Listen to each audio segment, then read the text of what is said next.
1990 dan sudah 18 tahun. Tetapi sekarang permasalahan seperti saya ini mungkin permasalahan yang sangat sederhana mungkin menurut saya, tapi ini juga pengalaman yang sangat tidak menyenangkan bagi saya. Tapi banyak kawan-kawan yang lain, banyak buruh migran yang lain yang semakin hari kita bisa lihat kasus-kasus yang berada di televisi, yang berada di media, kematian, kekerasan dan pelecehan seksual itu semakin meningkat. Tapi tidak ada sama sekali upaya dari pemerintah untuk membuat kebijakan yang pro buruh migran atau pro terhadap perlindungan buruh migran.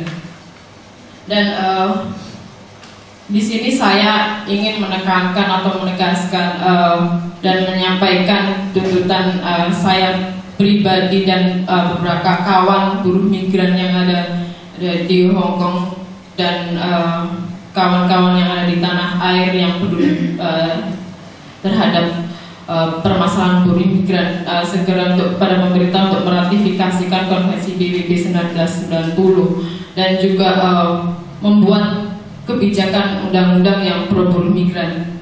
Memang pemerintah sekarang sudah ada Undang-Undang 39 tahun 2004 yang isinya tentang penempatan dan perlindungan tenaga kerja ke luar negeri. Tapi pada undang-undang tersebut cenderung hanya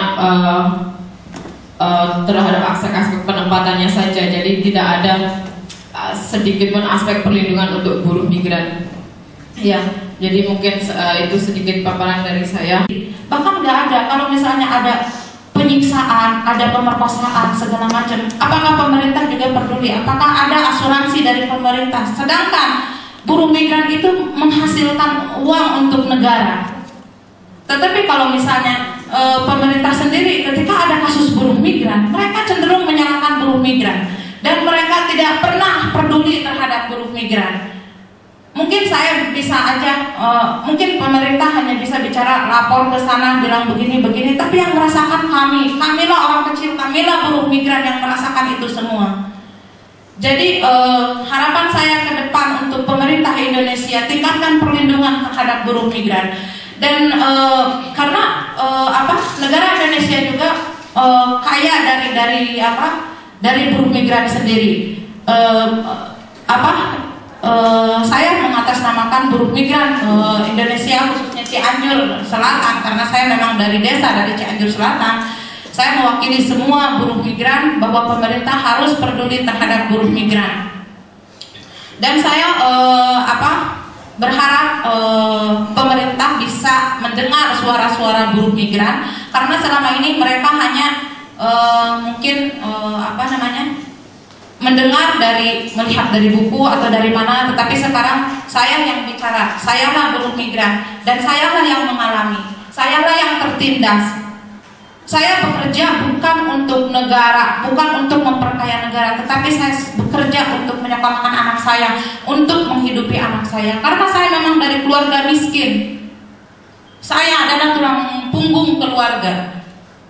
Jadi saya berharap kepada pemerintah Indonesia untuk meningkatkan perlindungan untuk buruh migran. Walaupun ada Undang-Undang 39 tadi udah dibahas sama kawan saya, tapi Undang-Undang 39 itu lebih berpihak kepada buruh migran.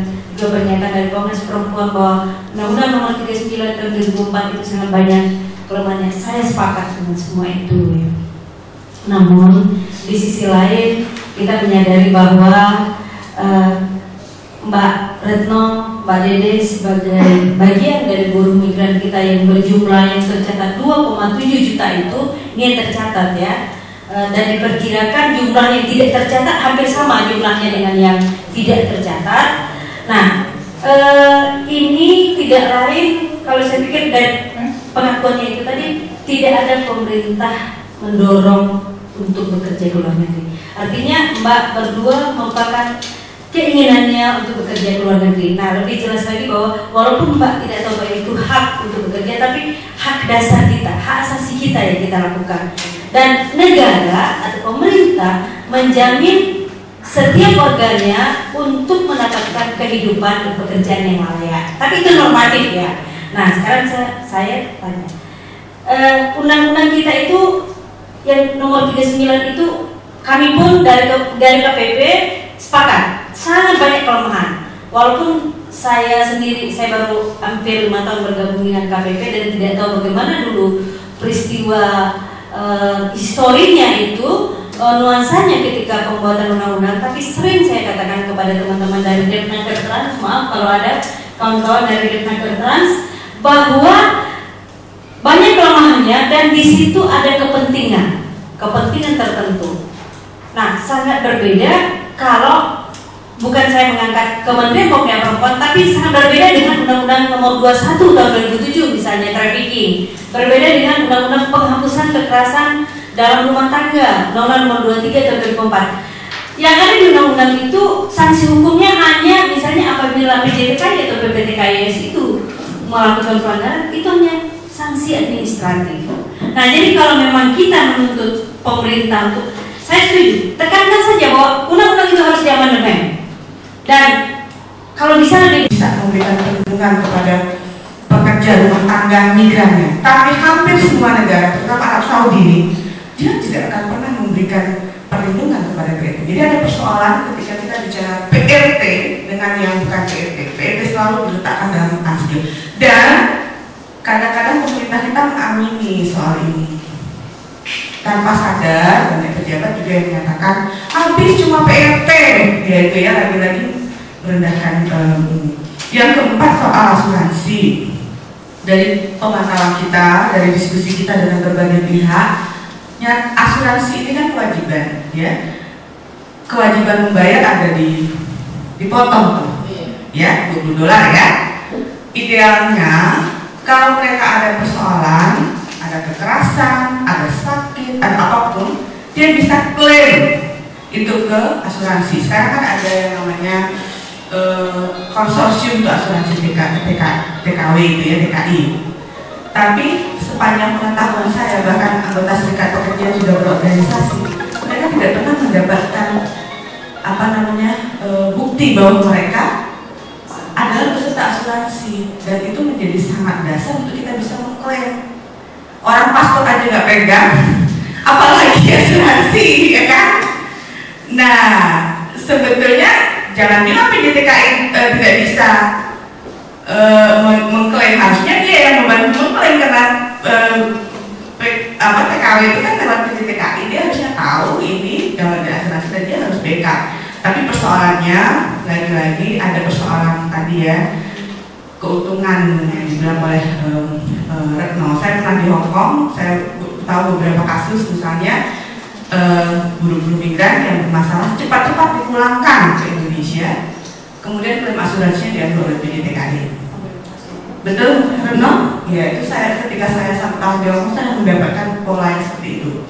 Nah, jadi gitu rekan-rekan. Nah, untuk kali ini saya tetap menekankan pentingnya, meskipun tadi Ibu menyatakan amandemen itu penting. Ya, itu penting. Tapi kemudian apapun amandemen itu, kita harus punya standar perlindungannya. Jadi sekarang yang terjadi, buat Terminal 3 menjadi Terminal 4 menjadi apalagi gitu ya, standar perlindungan minimalnya apa? Gak pernah kita rumuskan bersama-sama. Gak ada. Jadi mau buat apapun, kalau gak ada standar perlindungannya tuh ada tumpang tindih gak jelas. Makanya Komnas Perempuan memang mendesakkan perlu adanya standar perlindungan minimal yang sesuai dengan hak-hak asasi manusia, standar hak asasi manusia. Kami mengundang teman-teman untuk juga ikut terlibat dalam diskusi membangun standar ini. Ya, kita menganggap ini serius. Jadi tanggal 19 kalau Bu Iin juga mau datang, kita ada workshop untuk di Komnas Perempuan, pendokumentasian kasus-kasus pelanggaran HAM untuk melihat pola-pola kerentanannya, dan hasilnya akan kita dorong untuk membuat standar perlindungannya seperti apa sesuai dengan standar hak asasi manusia. Pekerja ini selalu dilihat sebagai pekerja, tapi tidak pernah dilihat sebagai manusia utuh yang punya hak. Salah satu hanya adalah hak untuk bekerja, hak untuk mendapat perlindungan kerja, tapi dia sebagai manusia sendiri melekat pada dirinya. Nah, saya mau kita